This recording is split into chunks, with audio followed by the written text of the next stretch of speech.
Alright, let's talk about Savage Sword of Conan issue 2. This is the brand new Savage Sword of Conan, not the old Marvel Comics one. This is from Titan Comics. They're trying to do what Marvel Comics did with their magazine. It's all black and white format. Conan story and maybe a story from someone else from Robert E. Howard's canon. In this case, it's Solomon Kane. Now, last issue, the very first issue of this new series, I had criticized the art. The art was great. It was astounding. It's just the problem with the art for the Conan story was that it looked like it was painted. It looked like it relied more on shadow and light rather than line art. And the problem with shadow and light and all that stuff, it looked painted. It looked probably like it had a lot of color to begin with. It doesn't show up very well in black and white printed page. It looks very muddy. So here the art is an improvement. So the first story is a Conan the Barbarian story. Fairly brutal. He fights an army of like sort of vampires, but like a very modernish take on the vampire, the type that has the tentacle mouths and everything. Lots of blood and gore. Kind of dour. He has to sacrifice an entire town to destroy the main vampire. And then the second story is Solomon Kane, which is continuing from the last story. Solomon Kane is tracking a monster that's terrorizing the countryside. The first story, both stories are good. The Solomon Kane one is getting a little long in the tooth. It's continuing into the next one. Solomon Kane doesn't have a lot of pages here. It's about 8 or so pages. But here's the table of contents for this. And the Conan story. Here's some of the art for the Conan story.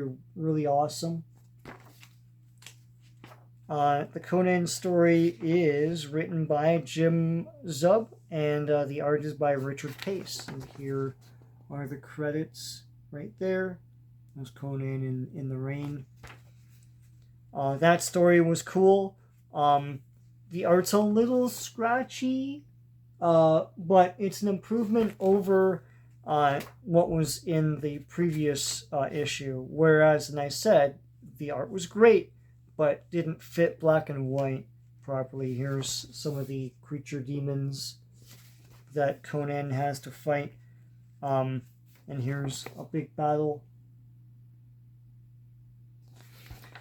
The Solomon Kane story is a bit more traditionally illustrated. There's some art there.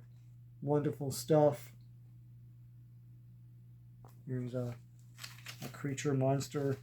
And that story is great. It's Patrick Zurcher is story and art, and Richard Starkings and Comic Crafts, Jimmy Betancourt are the letters for that one.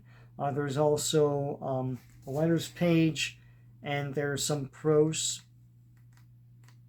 Can't seem to find it right now. So yeah, they mix in like a page or two of prose as well to make this a magazine.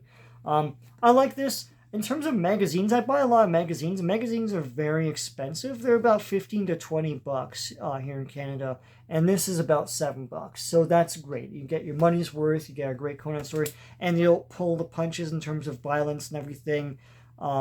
It's great stuff. So I do recommend this. I think this is a tougher sell than it was supposed to be, because to me the art's still not up to where it was for the Marvel Comics, and maybe it never will be. It's its own thing, perhaps. But I do enjoy this. I do enjoy black and white comic magazines like this. Great stuff. I will say I did breeze through this pretty quickly in terms of reading it. So if you don't want to pay the $7 for something you're going to read for 15 minutes or something, then maybe not. But if you love Conan, it doesn't hurt to pick this up. It's pretty cool. So until next time, take care.